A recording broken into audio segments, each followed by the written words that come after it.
You're listening to the Business Marketing Show, episode number 62. You can find us at businessmarketingshow.com, on iTunes, SoundCloud, and Stitcher.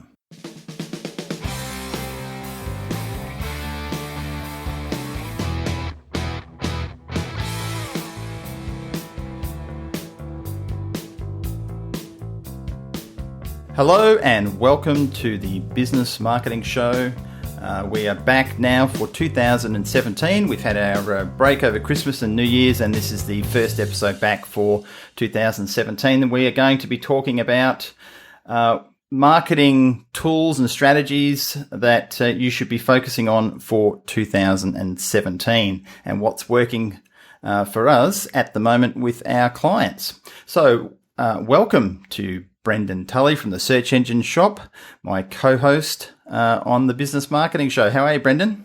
I'm good, Ed. Such a formal introduction today. Yes, keeping it exceptionally professional. We've got to have at least one professional episode out of all the ones for the year, and this is the one, even though we've gone off track already. Where did that rule come from? Oh, I don't know. I think I just made it up while I was on holidays. So how have you been? You had a good break, good Christmas, good New Year's? Yes, I did. And then I came back to a lot of emails, but that's okay. That's probably a good problem to have, not a bad problem to have. Yeah, absolutely. As long as the emails aren't people complaining and they're people wanting to give you business, that's fantastic. So I hope everyone else out there had a good break, had a good Christmas, New Year, and thanks for listening to the marketing podcast, or the Business Marketing Show, as we like to call it. I've been away for so long, I've forgotten what we're called. So we've got a lot of great stuff lined up in 2017. We've got some really cool guests coming on the show that we will start to mention over the next few podcast episodes to give their experience and wisdom on what they do. Still focused mainly on business and on marketing. That'll be the main subject matters we'll be covering over the year, and with a strong focus, obviously, on online marketing, because that's where Brendan and I live for most of our time when we're working. So today, mate, we've got a bit of a list, and we've done these over the last few years. When you look back on the podcast, you can see we've had our sort of blueprint episodes that we've done, for want of a better word, covering stuff that we have a main focus on at the moment, and that's working. So, one of the first things we've got on the list to cover is the subject of hosting. And you and I have these conversations with clients all the time, and the majority of people out there in the marketplace really don't understand that there is a vast difference between different types of hosting that you can get for your website, and it's not all created equal. And there's lots of people who are currently using cheap hosting out there, and they don't give it a second thought, and they think it's just as good as some of the higher end hosting. But there's a major difference or differences in the premium hosting. So I'll let you take this one because it's one of your favorite subjects. Yeah. Well, okay. So in the past I think last year we did like 8 blueprint episodes, but it seems that these things come up regardless. And those blueprint episodes were different, I guess, industries or types of businesses that were focused on, because there was different strategies there. But it seems, I'm not sure what you're getting, but on this end, regardless of what industry, these things keep coming up. And the number one thing that we've kind of beaten the drum about a bit in the past is hosting speed and hosting reliability. I think there's a massive problem where in Australia and worldwide, I'm probably having 10 conversations with at least 10 businesses a week now about website speed, WordPress load speed.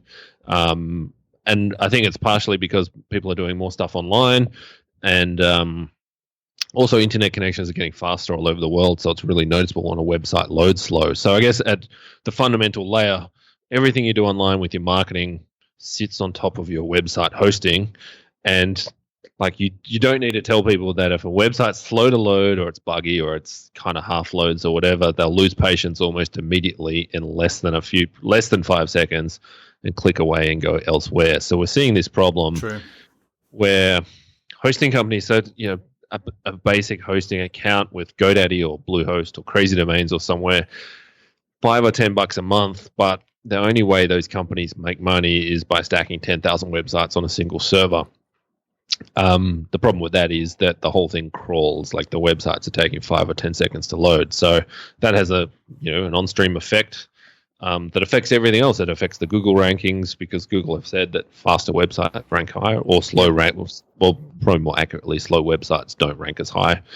It affects people click through from the ads and the website takes too long to load and they click away before it even loads, so they're burning ad budget, and it just sucks as a customer. Like, I don't think we need to explain it. When you get to a slow website, it just sucks, and you're like, unless you really, really want whatever they're buying and have no other option, you'll usually go elsewhere. So yeah, too true. People are extremely low on patience and tolerance of slow websites. Have been for years, but even more so now because everything is just instant. So, and there's nothing better than when you go to a website, you click the page, and it loads up in a second. Like bang, there it is, bang bang, and that's how you really should expect your own website to perform as well, because you'll definitely be losing sales / customers if it's not. It's just an absolute fact. Yep. So yeah, I mean, I really noticed this because I got a really fast internet connection this year, and it was or last year, sorry, it was really noticeable when you get a slow website. Like, so I think that if you're only spending $5 or $10 a month on hosting, it's more than likely that that's hurting you. So it's basically false economy. You might save a couple of bucks a month, but you're losing that elsewhere in terms of new customers. So we'll put a link in the show notes. Probably the easiest thing to do to determine whether you're on good quality hosting or if you have a speed problem is, one, load up your website and see if it loads fast. Yep.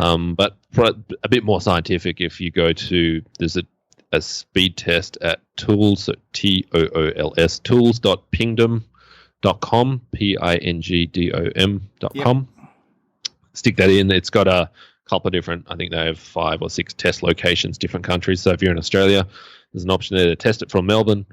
Put your website in there, and if it loads, if it takes more than 5 seconds to load, you really do have a problem. Ideally, the site should load in 1 to 2 seconds. So most websites will load in like 1.5 seconds, like 1.6 seconds, and that's fast. That'll give you that snappy loading feel.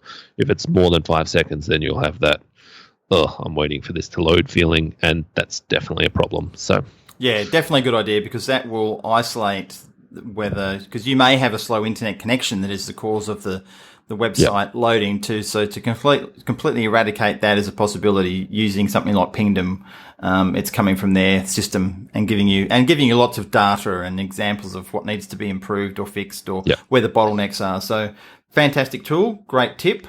So something else about hosting that often people don't think about is they sort of do, and I think a lot of web companies push the old reliability score or uptime of 99.9%. You see it on most of the sort of lower end hosting platforms. But I mean, ultimately, you really don't want your website down at all. I mean, who wants to have their website not appearing at any time? So what are your thoughts on that? Well, yeah, a lot use 99%. So 99% uptime means it's down for 3.5 days a year. So the numbers can be deceiving. If you do 0.99 times 365, you'll be surprised. That's a lot of downtime. Reliability is really important. Even if it loads. So we offer a service where we speed up people's websites. So even if they're on cheap hosting like GoDaddy or Bluehost or NetRegistry, we can get it rolling. We can get it loading quite fast in like 1 or 2 seconds. Mm-hmm. But then there's a problem with reliability, that it's going to be down a lot too. And when it has more than a few visitors on it at once, then it starts to fall over as well. So I think, reliability is key. And also the website ability to handle a lot of visitors at once, because we have some customers who do TV advertising, and you can see when the ads are on TV, because they go from having 200 or 300 visits a day to 2,000 or 3,000. So so the quality, speed is only one measure. There's also reliability and ability to take more visitors at once. And then probably also just to point out, while we're talking about hosting, that there's different parts to the hosting. So email. So there's 4 parts we've talked about before. Email hosting for your email. web hosting for your website. Then there's your domain name, which you buy from your domain registrar. And then your DNS hosting, which is kind of the hidden bit that makes it all work. It's the glue that kind of ties it together. Ideally, well, we've talked about this quite a bit, but they should all be with 4 separate providers for maximum reliability. Because then if one provider goes down, then it's not going to take out everything. And also different providers are better at different stuff. So for email hosting, I think you do as well. We use Google Apps, G Suite, which is business Gmail from Google. Which is I don't think it ever has really downtime. Occasionally, that one or two times a year, I think the email delivery might be a little bit slow when they're having some sort of issue. But generally, I cringe when people go, "I'm having my emails down." I'm like, it really shouldn't be down. It shouldn't be down. And I can honestly say I've never ever had a problem with Google's mailing system. It's never been down, and I've so 100% agree. It needs to be separate from your hosting. That's one of the biggest problems I think a lot of people have is when it goes down for their hosting, their email's down at the same time, which is not good. Yeah. And I mean, these things cost a little bit more, but we're talking about, it's funny because people are really hesitant to go, they're like, oh, I'm spending $5 a month or whatever. But they're really hesitant to go from 5 to 25 or 30 a month, which is really weird because most people will spend more than that on a nice lunch a couple of times a month. So it's kind of, there's this weird price sensitivity around hosting. And I think a lot of it is because those cheap hosting providers have kind of educated the market that that's what hosting costs. It's only $5 or $10 a month, but really is a quality. You have to pay for good quality hosting, and it's not. You could in the past, I guess, afford to scrimp on it, but today, I mean, even a 3G connection on a smartphone is super fast compared to what it was a few years ago. So it's really noticeable when that website speed is a bottleneck, and email. It's mission critical. Like you just really can't have email going down. So again, people have this, I think people think email's free because of Gmail. And again, the market's trained them not to value or they don't want to pay for it. But I think Google Apps is $5 a month per mailbox or $50 a year per mailbox for what's an enterprise grade service. I think it's crazy to be a tight ass for that amount of money and have something have something that doesn't work for you just to save a few bucks a month. Hey, in Perth it's 10 cups of coffee. Seriously, you're gonna risk your business over 10 cups of coffee. That's insane. So, look, if you're not spending or prepared to spend those types of amounts of money on your business, you shouldn't be in business, in my opinion. Right? Yes, I know people bootstrap and they get started, and there's lots of expenses with running a business, but you have to factor them in. If you don't factor them in, then you're not really serious about what you're doing, and you're probably better off just having a job and not having those worries or responsibilities. But if you're going to do it, you really need to pay attention to these things, because you and I hear these stories all the time when people have these sorts of problems, and they're just problems that can be completely avoided by just doing a bit of smart thinking and not following the rest of the sheep who go for all the cheap stuff that are getting marketed to. Yep. Really, more and more there's this concept now, I think, of, like in the past you had a factory full of equipment or whatever it was. Now you have this, almost all businesses have this digital capital. So it's not tangible, but, it's in the cloud. It's computer stuff that they can't see. So I think some people have a problem understanding that there is still a quality element associated with it, and paying a little bit, it's not even a lot of money. It's less than $100 a month. So to go from like garbage to top of the line. So too true. Yeah.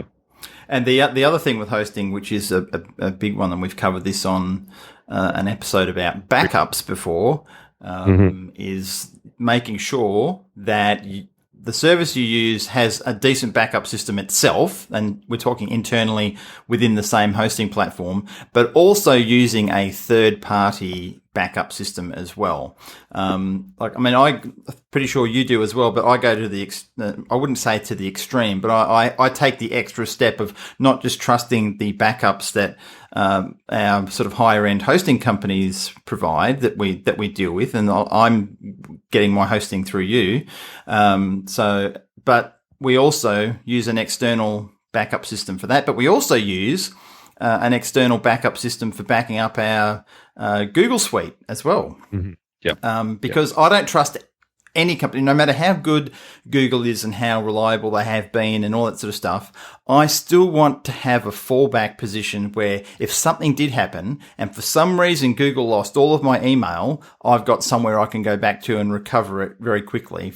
And that's like $3 US a month for doing the backup for that, and about $5 a month, I think it is, for the actual hosting backup. So really, really cheap insurance to make sure that if anything goes wrong, you have somewhere to fall back onto and recover very quickly. Yep, agree. Because they're digital assets. They're not tangible, but they still have a lot of value. If the business loses them, it's trouble. So yeah, completely agree. And probably domain names. You want to talk about domain names for a minute? Look, domain names are it's a little bit of a tricky one because usually things don't go wrong with your domain name. Like the domain registrars very, very rarely ever have an issue where, because that's where it all comes from that point. The domain name to the hosting, the email, it's all attached to the domain. So if there is something that actually happened with your domain registrar, and the domain registrar is where you actually go and register the domain, and often they have hosting tied in with them as well. They have hosting services. They do domain registration like GoDaddy and Net Registry, all these mob. But this is why Brendan and I are saying use separate companies, so you split it up. But look, there's lots of very reliable domain registrars out there. One that I've actually been using a lot more recently for .com.au domains is a company called Only Domains, onlydomains.com.au. And they're like $20 for 2 years for a domain registration for a .com.au. So that's about the lowest price you can actually get. But their interface and the dashboard and their systems and their services and their support has been fantastic. Absolutely loved using Only Domains. They do other domains you can register .coms and .nets and all the new domain extensions that are out there. But I'd say have no association with Only Domains. This don't get paid or they don't sponsor us or anything like that. So just found them to be really, really good. Yep. Cool. So that's probably it for domain hosting and domains and stuff. Yep. Anything else to add? No, that's it. So next on the list. So what do we got? Well, nobody's really talking about this, which is I find interesting. Really simple, and a lot of these things, really simple, and they're so simple people don't kind of understand the power of them. But giving your customers the ability to buy, book, reserve, whatever it is they need to do it on the website. So if they're like a dentist, for example, the ability to, or any sort of medical thing, the ability for customers to go to the website and make and not just send through a contact form, but the actual real ability to book an appointment online. Yes. Because that's, I guess it's conversion optimization, but that's ultimately the thing you want customers to do, buy from you or call or make an appointment, have the ability to do that online. Cause, they'll be wanting to do that 24/7. There'll be people who'll be there on the website at 1 a.m. who want to make an appointment. So really simple. Yeah, true. Yep. Very overlooked still, I think. So, but it has to be like a real, genuine booking system. So, like with we do a lot of work with dental and medical practices. That's one of the first things we do. It's like, well, we need proper online booking capability, and all of them, there's like without exception, see an increase in bookings. And the thing that most people don't get initially is that it's not just about getting new patients, it's your existing patients want to use that as well. Like people who already know you, they'd rather just go to the website, a fair chunk of them would rather go to the website and just make a booking there rather than have to call you or send an email and have all this back and forth associated with it. Yes, absolutely, 100% agree. And I actually, funnily as we speak, I'm in the process of setting that up for the website because I've been using it when I say sort of more manually in person, when I'm having a conversation with someone or someone emails me and wants to have a phone call or a Skype call or a meeting, then I use something called HubSpot Sales, which is a $50 a month US system that's a CRM, email marketing system, monitoring system, and also a appointment booking platform all tied into one. It's really, really good. And I'm just starting to discover more and more of the potential of what it does. And having that online booking system is definitely one of the things it does. And that just doing that alleviates that whole back and forth, as you said, the email tag, as I referred to it, or telephone tag or Skype tag. Just you send people a link. It shows all the options on the calendar. It synchronizes with Outlook or with your Google Calendar or Gmail Calendar, whatever, and just alleviates all of that hassle. So, yeah, fantastic. Fully agree with that one. Yeah. I don't think we really need to say any more. And most businesses can probably DIY that. Like if someone's listening and they have a medical practice, that's pretty easy one to go and do the investigation for, and it doesn't need our, for most cases it doesn't need our special skills to do that. It's a pretty simple piece of technology to implement. Yep, definitely. Cool. What we got next? Page of content for every product and service that you sell and every location that you're in. Very, very true. Take it away, Mr. B.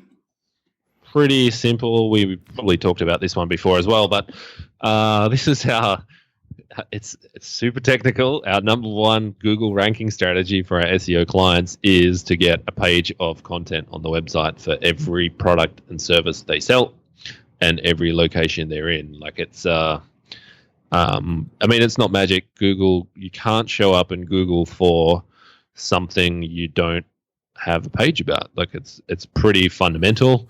There's no magic black box stuff going on there. And customers can't buy something if you don't sell it to them. So, yes. That's probably, apart from fixing the hosting, that's one of the first things to do with the client is get them to brainstorm, make a list of every product and service they sell, and we match it up with pages on the website. The homepage doesn't count either. So, no. So basically match them up. If there's no page, then we need to get a page. Same with the locations. They just need a page for each location. They also need a contact us page, but they need a specific one for each location. That'll help them rank for the whatever it is, product or service, and that location. So if they have an office in Sydney and an office in Perth, having the services page will help them rank for that particular service without a location attached. But then having the location pages tells Google that they have an office in Perth, they have an office in Sydney, or whatever the locations are. Yeah, and that ties in with the Google Places listing as well. So if they have, those individual pages, and we were only just talking about that earlier this morning for some of the stuff I'm doing. So if you don't have the pages, then it can't Google Places or Google My Business. Google changes the name, but most people still refer to it as Google Places. The map listing on Google search, it ties in with the pages of content you've got on your website. So very important to have that so that you'll get the benefit of that when someone does a keyword search on whatever it is you're trying to rank for. Yeah. So and then the second layer, that's actually hard work. We were talking before we hit the record button because we've both been reviewing our websites, and to write a good page of content for a particular service, something that actually sells and will make people want to buy or call you, is a lot harder than it seems. It takes hours and hours. Like I did one over the holidays. It took 13 hours total to get the page written and up on the website, which is a lot of time. So that's probably like having a couple of lines on the page isn't going to cut it. It needs to be a quality page, and typically you'll know. You're already talking to clients about these products, so you'll know what you roughly say to the client in person is what needs to be on the web page with a couple of pictures or maybe some testimonials. And then also embedded in the page is if a contact form, for example, or whatever it is, a buy button or whatever the next step is you want the customer to take. But then the next level after that is the most common questions that people ask as part of the buying process. Then ideally a page of content for each one of those if it warrants it. So might be something like a buyer's guide that answers the top 10 questions, and then you need another 10 pages. So they'll get you a lot of traffic for that as well, because those typically will be the things that people are searching in Google, and the things they need to know before they buy. So that's probably the advanced version of that too, I guess. But the thing is, right, for, not forever necessarily, but for foreseeable length of time down the track, that page will continually work for you. It'll be, like a digital salesperson that's just out there on the net working. As they say from one of my favourite movies, The Interns, where he keeps saying, out there on the line. On the line. On the line. If you haven't seen the movie The Interns, check it out. It's hilarious. Anyway, I digress. But yeah, once you put the effort in, and yes, you said 13 hours working on a page, but now, other than maybe some refining and tweaking over time, it's still just going to be consistently working and hopefully bringing in inquiries and sales from that page. So if you have a website that just has the standard boring old stuff on there, and you don't have these additional, quality pages of content, then the site's not going to work for you. Yeah. I mean, you can see there's a kind of a theme that I'm kind of getting to, that this stuff needs a lot of attention, more and more attention, to make it work right.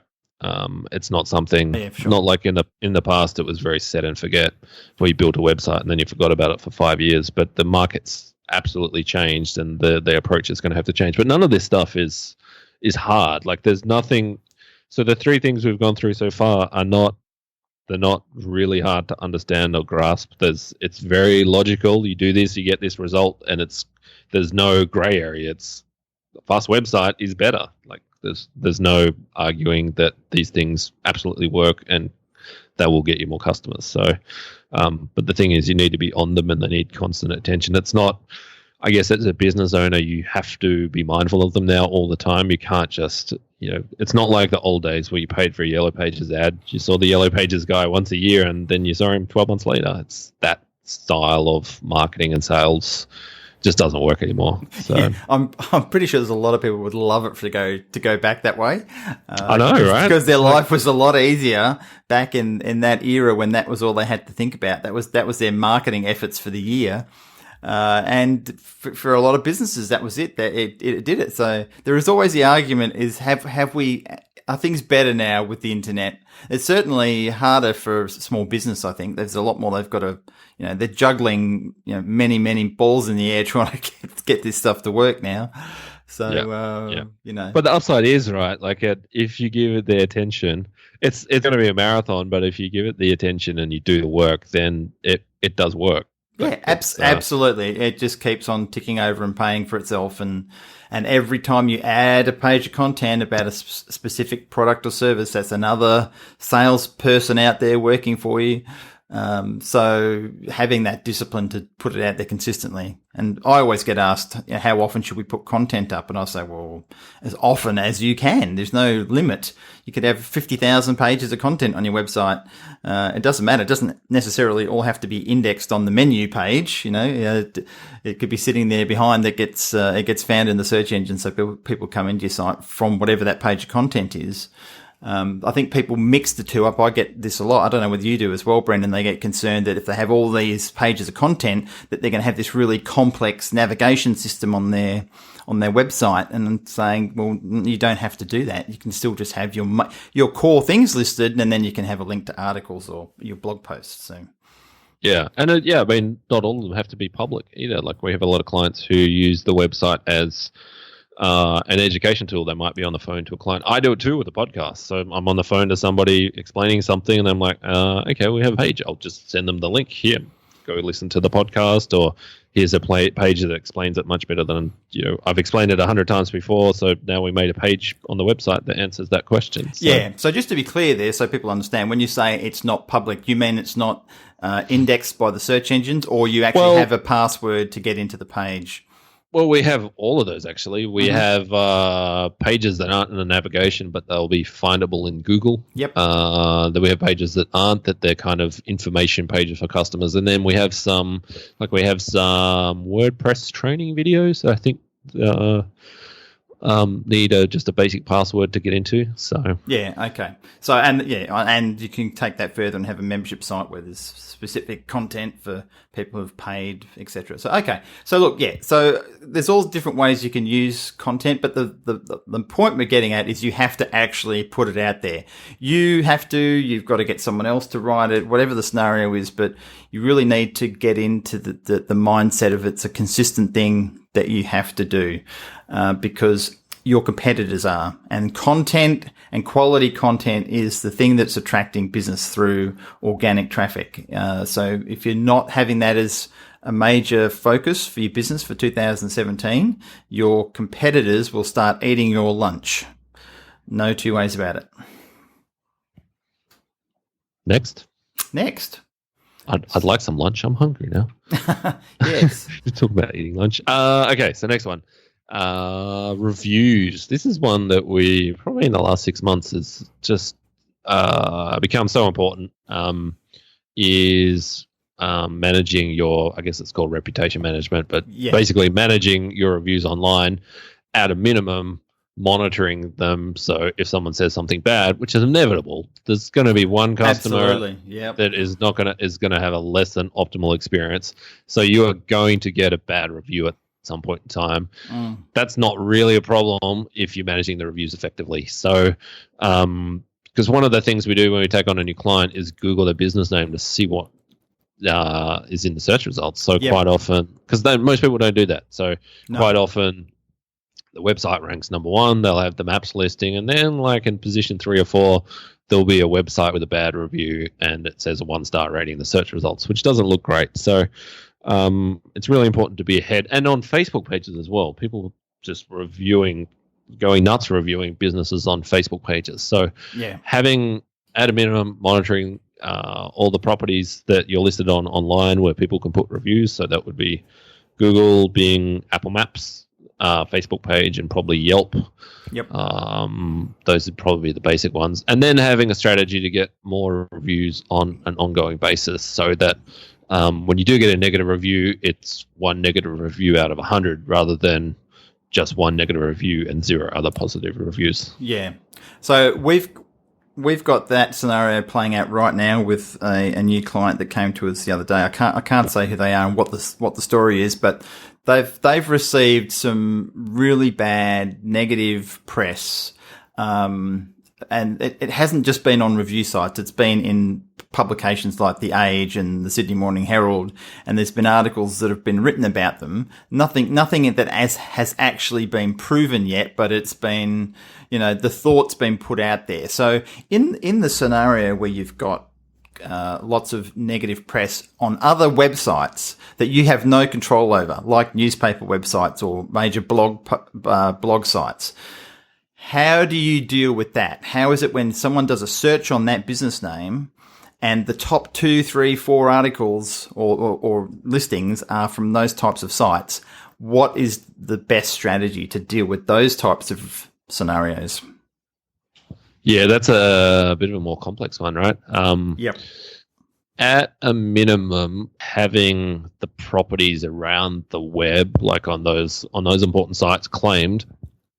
So at least the first page of search results, you own it. Then that's going to go a long way to, I guess, I don't know what the word is. Drowning out that negative PR. Pushing down or suppressing, because basically if they're not on the first page, you're doing okay. But it's when the negative stuff's on the first page, because a lot of people don't even go past the first page. They may go to page 2 on Google search results, but not that many. But if it's on the first page and there's a couple of them, you're pretty much stuffed, because it doesn't take much of to pop that negative thought process in someone's mind that they will then maybe dismiss using you as a business or a service. So. Yeah, I mean, basically having a profile on the big sites and putting a bit of content there is going to be a good basic defense against that. So that would be a LinkedIn bit. Well, we talked about the map site. So Google Maps, Apple Maps, Bing Maps, Yelp, a Facebook page, a LinkedIn business page, Pinterest page, Twitter profile. So if you had all of those would probably take up most of the first page of Google. And then there might be some industry specific directories or websites for your business. So that's pretty much 10 pages, 10 sites. So that'll fill up the front page when someone's searching for you. So yeah, and that's all free, and you could probably do that within an hour, or maybe 2 hours. And then probably the other thing, maybe run AdWords on your own business name. Yeah, definitely. And yeah, it depends what market you're in, right? Because some markets, people will type in your business name and it will have what you do in the business name itself. So competitor ads trigger. Like if someone types in John's Plumbing, then a whole bunch of plumber ads are going to come up because it has the word plumbing in the search. So I think in that case, well, I guess probably Google what your business name is and some variations of it, or what customers are going to be using to search for you, and see what it looks like. Most people don't Google their business name. So if a whole bunch of ads show up, then you probably should be advertising for your business name as well. Absolutely. And also advertising using your competitors' business names. But that's another story. All right. So we have got next. So we finished on that one? Yeah, I think so. Yeah. Okay. Beating the drum enough. SEO. I mean, SEO sort of has been laced through the things we've just been talking about anyway. But search engine optimization is not going away. Is a lot of people. I hear people saying, "Oh, SEO is dead," but I think there's a misconception out there, and a lot of people are referring to maybe the old ways SEO was done. And SEO is much more based around what we have just been talking about in terms of having that very strong focus on the content and the quality of that content, and the focus on having individual pages of content. It's not like when you say all this, I go, really, is it really not that obvious that this is how it should be? It really just sort of makes sense when you put it out there like that. So, yeah, I mean, I guess the point is that you don't get traffic by accident. If you want to rank, then you need to really be doing SEO proactively. And if you want traffic from Google, you need to really have an SEO provider and be running Google AdWords advertising. And probably shouldn't, unless you're an AdWords specialist, you probably shouldn't be DIYing that. So the broader point is you need to be proactive about the strategy to get traffic to your website. And probably for at least 50% of the businesses, that primary traffic source is going to be Google. So in that case, you probably should have AdWords and SEO as something you're doing proactively. Yeah, because you want to dominate as much of that search engine results page as possible. You want to be in the advertising space at the top, in the top 3 to 4 spots there, and you also want to be at least in the first top 5 minimum of the organic search results, and you want to be on the Google Places map as well. You want to basically show up in several different places on that main page. So it's a very strong indicator to whoever's doing the search that you're a major player for that particular keyword term that they've just searched on. So if you don't show up, they're not going to click on you. That's pretty much guaranteed. Yeah, exactly. I think some business owners are quite confused as well. Like, so we have some SEO audit tools on our website, and I'm always surprised at So basically, you put a keyword into it, and it tells you what's wrong with the page on the website or how you can improve it to rank higher. And a lot of people put in a very broad keyword instead of a more specific keyword. There might be a hotel or a accommodation provider, and they'll just put hotel into it as the keyword they're trying to rank for. That doesn't make sense. People use very specific terms when they're searching Google when they want something. So going back to that exercise we talked about building pages of content for every product and service you have, the most important search terms to rank for are whatever the product and service you sell is and your physical location. So ideally, at a minimum, you need to be ranking number 1 for your business name, but then ideally for those products and services you made in that brainstorming exercise, you need to rank for whatever they are. If you're a dentist, cosmetic dentist, and your suburb or city or location, wherever it is. So that search term is really that list of products and services and the location is what you should be focused on ranking for, not really broad terms. Like if you're a dentist, you're probably not going to rank for the word dentist. It'll be dentist plus the location. So just being clear about that distinction, that when you're looking at SEO as a business owner, it's really very specific search terms that you need to be ranking for, and not the really broad ones. Yeah, and so look, using that example you just gave, how far do people need to take this? If they are trying to rank for cosmetic, dentist, and we'll use Perth as the example that we've just been using. So if they put in Perth, that's quite broad, because Perth, in some cases, could mean the actual internal sort of city or the CBD of Perth, or it could mean all of the metropolitan area, because a lot of people just put in Perth and that's what they're referring to. But more specifically, if they're going to put in a suburb within the metropolitan area, like they might put in Subiaco or Claremont or somewhere like that.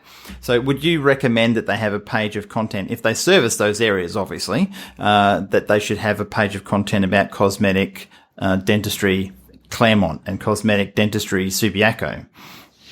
You need to be careful here. So this is where you're getting into a territory where people will. I mean, in the old days, you had, well, not the old days, but 10 years ago, 5 or 10 years ago, people would fill a page full of keywords and basically keyword stuff it in order to rank, and that worked 10 years ago, but that doesn't work anymore. Google's smart. No. So now today's version of that keyword stuffing is being a dentist in say South Perth or something, and having all the pages say cosmetic dentistry South Perth, like teeth whitening South Perth. That's today's version of keyword stuffing. It doesn't really work like that. So like we talked about before, it's the intersection of having a services page and a location page on your website that will get you ranking for that location. So if you only have one location, then the contact us page serves that purpose of being that location page, and then the individual services pages serve that purpose of having some content that ranks for the service itself. So it's really I wouldn't make specific services pages for locations. Like we talked about, you need a page for that service, and then you need a page for each location. Now, Google's not stupid. It knows there's a suburb and several suburbs surrounding it. So if you're in a suburb, that's most likely you'll rank for that. If you rank for that suburb, like I think you said cosmetic dentist Claremont, it's most likely that you'll rank for the next couple of suburbs over and around that as well. Because Google knows about topical relevance, and location relevance. So, so long as you kind of check that box with a page for the service and then a page for the location, then you should rank. Does that answer the question? Yeah, absolutely. Yeah, and that was the point I was getting at. You really want to be careful that you're not going to get pinged for having duplicate content or trying to over optimize on keyword terms.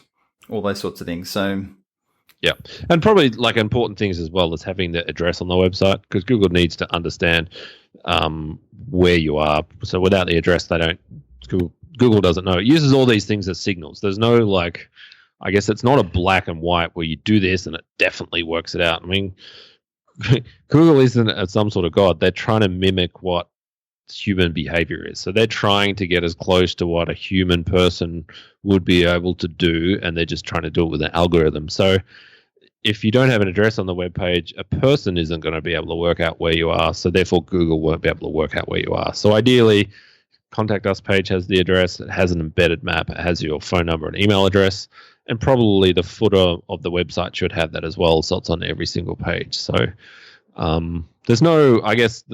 if you're doing something that seems dodgy or you're trying to trick Google, they have teams, thousands of PhD people working on the algorithm. They would have thought of that years ago. So there's a lot of this stuff we've talked about today it's not magic. It's all common sense stuff that it's a case of just doing it rather than trying to find the gaps or tricks that even if they do work, they probably won't work in 6 months' time because the loophole will be closed. Yeah, absolutely. I agree. So, trying to trick Google is really a fool's errand, and just provide quality, clear, concise, logical information to the end user. Because really, I mean, you're talking to two different masters. You're talking to what I classify as the human, but you're also talking to the android, which is the Google robots or the search spiders, whatever you want to refer to them as. But you're serving if you provide that content to to provide quality stuff to your end user, then that typically is going to satisfy Google, because that's ultimately what they're supposedly about, is relevance to the marketplace and to people searching. So just don't try and be overly smart, I think, is probably what we're getting at. Yeah. So, I mean, this all this stuff is all common sense. Like, it's, I think if someone listening is, almost every person listening is not going to have all these things checked off. So, there's definitely doing one or two of them there'll be a noticeable difference in results, I think. So, yeah. So, Google AdWords we mentioned before. Look, pay-per-click advertising, for those who don't know what Google AdWords is, it is their paid advertising portion of Google that's been around since 2002. There's still a lot of companies that are only just becoming aware of it. They may have sort of heard about it, but they're starting to say, hey, we really need to be advertising because all our competitors are there. So if we're not there, then with this one less place that people have the opportunity to find us. So Google AdWords encompasses Google search ads. So when you hop on Google and do a search, you'll see ads that appear in the top left-hand corner, typically anywhere from 1 to 4 ads, the maximum that you'll see in the top. And then when you scroll to the bottom of the page, they continue on having another 2 or 3 ads at the bottom and then on all of the other pages. So that's Google search. And then there's the Google Display Network that allows you to have ads running on complementary websites that will have been set up to allow ads from Google to be displayed on their website for relevant content. So that's why you'll go on another website and it could be a site that sells horse training or horse riding or something like that, and then you'll see an ad for saddles or an ad for bridle gear or something like that. So that's what we're talking about when we're talking about Google AdSense for the display network. So I think ultimately, if you're not doing Google AdWords and just relying on purely SEO, that's a fairly major portion of that above the scroll space that people are looking at when they're doing a search is taken up by the paid advertising. So there's if you're not there, people aren't going to see you. Simple as that. And a lot of people panic with Google AdWords about the ad spend, and it's a reasonable thing to think about too, because it is a daily expense you've got to factor in, and it could be $10 a day or it could be $10,000 a day, depending on your marketplace and how competitive that marketplace is. So, but I think the challenge, and you've probably found this as well, Brendan, is that most people, because it's pretty easy just to go and sign up and get a Google AdWords account, people sort of misunderstand how complex it actually is. It was complex early in the day, but compared to what it is now, it's like there's so many components to getting it to work correctly. You only just have to miss out on a few things and not tick the right box, or whatever it is, and you end up just not running the ads properly and spending too much. Have you found that as well? Yeah, I mean, one word can make or break a campaign. So, I think it's just not DIY. It's, even though Google still kind of promotes it as a DIY tool, it's just not. So yeah, and Google, Google's they're very, very proactive at the moment. As soon as you set up an account, they're onto you. They'll have someone typically from India or somewhere else, or the Philippines, contacting you to help you set up your account, which is okay. And typically the skill and the knowledge of the people calling from Google is pretty decent. But one thing they typically lack is the local market knowledge. Because I've had many, literally hundreds of conversations with the Google experts from Google, and they're making all these suggestions that we should do and put in place for different client accounts that make absolutely no sense whatsoever, because they don't understand the business, they don't understand the local market because they're not here. So, some of the generic stuff that they recommend within the accounts for tweaking is fine, but quite often they'll be recommending we use keyword terms that just say, no, that's not even a relative keyword term at all.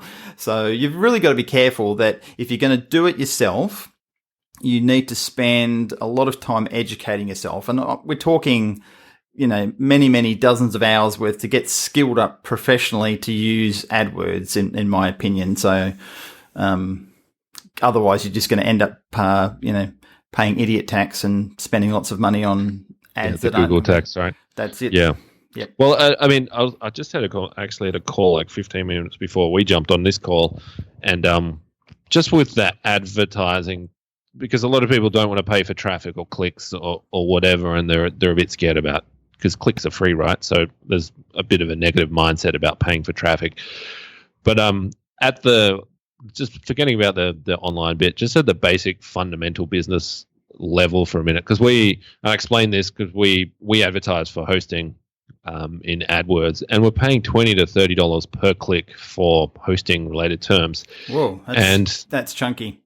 Yeah, so we're still making money off that because the basic science works. So the basic business science that underpins that is you get a customer, there is a customer lifetime value. So the amount of money that customer will spend on average over the lifetime of our relationship with them. So let's say we get a customer and the lifetime value of that customer is $1,000 in revenue, right? Then we've got the lifetime profit from that customer, because that revenue isn't all profit. So let's say that we're making 30% margin out of that customer. So the profit of that customer over their lifetime is $300. So from there, we know we get one customer, that's $300 profit. Let's say their lifetime is 2 years, they'll work with us. So we can afford to spend up to, depending on the business itself, but let's say we can spend all of that. We can happily take the customer if we can make a dollar profit. So we can spend up to $299 to acquire that customer, and we're still making money. We're still making $1 profit. So those basic numbers are really, you kind of need to have some idea, especially when you're spending a lot of money on ads. So you need to have some idea of those numbers, even roughly. They can be refined over time, but even roughly, so you can determine what you can spend on AdWords, and whether you're profitable or not. Because if you don't know those numbers at a basic level, you might actually, if I'm spending $500 on ads to acquire a customer to make $300 profit, I'm losing $200 for every customer. Exactly, yeah. So we've got a tool called the Value Per Visitor Calculator that we've made up, which enables people to work all this sort of stuff out. So what we'll do in the show notes, we'll have a link to it so people can just download it for free. I used to sell it for $100, but now I'm just giving it away to people who are interested for various reasons and podcast listeners. So we'll put a link there, and that enables you to work all that sort of stuff out. You can put in the cost per click, the conversion rate on the website, which is a key component that a lot of people don't seem to think about, that once they click on your ad and they go to your website, what's the conversion rate of people signing up or filling in the contact form or buying the product? Because that is a major component of whether it's going to work and have a positive return on investment. So we'll include that as well. So very, very good point. You've got to know this sort of stuff. So there is a science to it. There's a definite science to running successful AdWords campaigns. So tied in with that, and this is still on the same platform, this is still tied into the Google Display Network, is what we call the remarketing side of things with the Google Display Network. And for those who don't know what remarketing it is basically the ability to have a second chance to get back in front of someone who's visited the website. They've left the website. They haven't taken an action like filling in a contact form or buying the product. And they will typically leave never to return. And 96% of people on average who visit websites leave and typically will not come back. So remarketing actually puts a bit of a tracking pixel or a cookie on the browser of the person visiting the site. And you can control all sorts of different ways and how this is activated and what triggers ads and etc. Based on what they did when they hit the site. But it enables you to actually have a display ad pop up on another website. So when they're out there on the web again looking around, they get a reminder of what they were looking at on the site that they just left and didn't take any action. So we're finding a lot more people are asking about this now, becoming aware of it, and it certainly increases your chance of getting an extra bite out of the apple, so to speak, for people returning back to your site.